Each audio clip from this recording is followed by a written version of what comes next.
Hey guys, thanks for joining me this week. I'm Gina Sperry, and this week I'm going to be talking to you guys about macros. So, what are macros? Macros is short for macronutrients. Your three macronutrients are carbohydrates, protein, and fats. So, an example of each macronutrient would be chicken for protein. For carbohydrates, maybe sweet potatoes, oatmeal, your vegetables, any vegetables at all, and fruits, and then maybe chia seeds or peanut butter or almonds or any sort of nut mix for fats. So the reason I want to talk about macros this week is because I want to teach you guys how to count your macros. Some people find macro counting a little obsessive, and I get that. For me, I don't see it that way. I do personally believe it's about your intention and your mindset. It's about what your why is. Why are you macro counting? What is your end goal? Are you doing dangerous things to your body to get there? And you're blaming it on the counting macros. There's a lot of things that could be going on there. I'm not trying to pick at anyone, but sometimes these are the things that people go through and they think, oh, I'm just not going to count my macros because it becomes too obsessive. I have found macro counting to be actually a very pleasant experience. It allows flexible dieting. So what that means is it allows you to essentially eat whatever you want, as long as you know what its macros are and you're staying under your macros for your day. That being said, disclaimer, that doesn't mean you eat like crap. If you've seen any of my other videos, you'll know that I harp on whole foods. Eating whole foods is a big deal to me because I didn't used to eat whole foods. Newsflash, I know, it's really surprising, right? So I'm like, hey, eat all this really good food. And then you might think, oh, she doesn't know what it's like to cut all this stuff out of my diet. I do. I grew up on Reese Cups, Little Debbie's, and Sierra Mist. I know how hard it is, I promise. But after my show, after my bodybuilding competition, I got a little tired of eating the same thing over and over again, since you tend to do that a lot in a competition prep, simply because sometimes people do much better when they have a written out meal plan, and some coaches prefer that, and for reasons of like bloating or muscle building, they prefer particular foods at particular times of the day. You know, every coach might have a different reason, and so that's just kind of an individual based thing.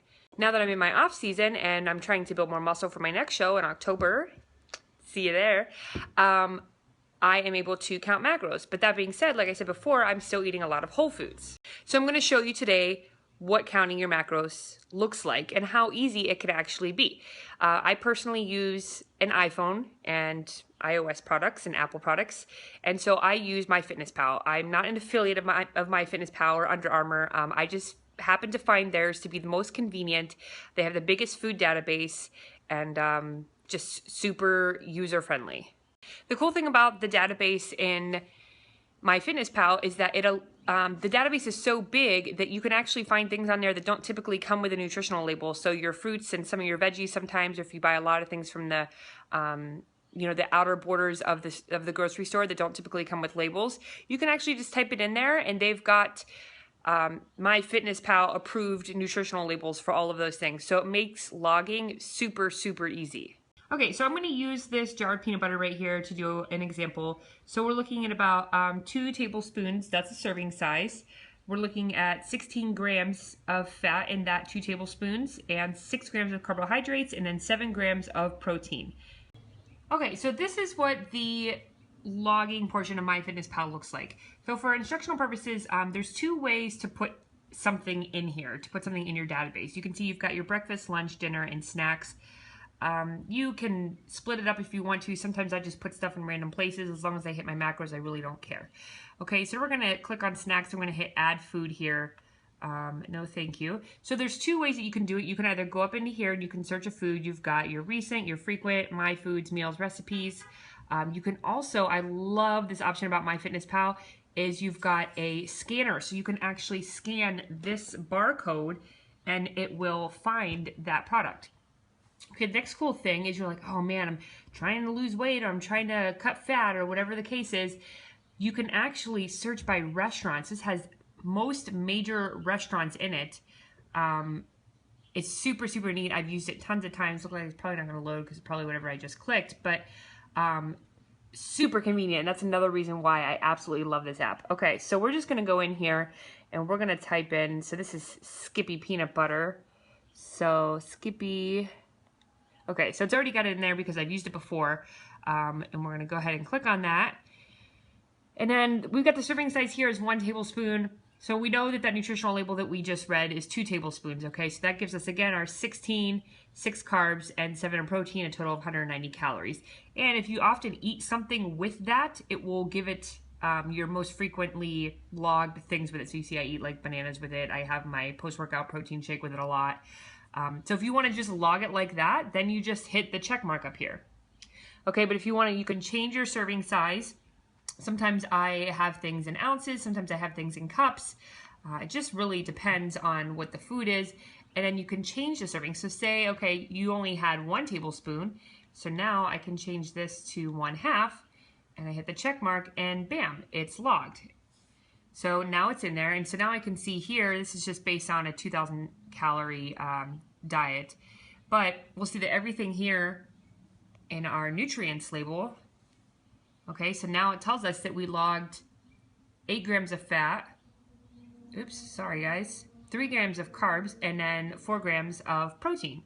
So, pretty simple, right? So all of that to just show you how simple it can be, because once you get a system going, MyFitnessPal remembers everything you eat. You can even, I've had it actually prompt me to completely swipe right and put yesterday's lunch in there. Now granted, I don't usually eat the same thing every day, nowadays, but super convenient, is it not? So the last thing I want to go with and tell you about is that you can get macros a lot of places. You can Google them and you can probably find a macro counter. MyFitnessPal has a macro counter that if you want to lose weight and you're this tall, this height, this gender, and you want to lose this much weight in this amount of time, it will give you macros. I want to tell you, because this is a big disclaimer to my video, be careful. I don't highly recommend those automatic macro counters, those calculators out there, because they don't keep in mind a lot of things about the individual. Those calculators are meant to target a whole audience, the whole world. So I recommend that you consult a professional, work with a coach, work with a trainer. If you've got a trainer in a gym or whatever the case is, talk to them about, you want to change how you eat. You want to change what you're eating. And then just keep in mind, these macros are not made so that you can eat Reese's and Girl Scout cookies and Oreos all day. It's meant so that you can eat your whole foods, so that you can get all of your nutrients in. Because if you look through MyFitnessPal, you'll see that it has all of your nutrients logged in there. And you want to fill those babies up. You want to make sure that you're getting your micronutrients, your minerals, and your vitamins, etc. So anyway, that's all I got for this week. Thanks for joining me. If you have any questions, I will put my social media info in the comment section below. My email is besperryfit@gmail.com, so feel free to reach out. And I'll see you guys next week. Bye.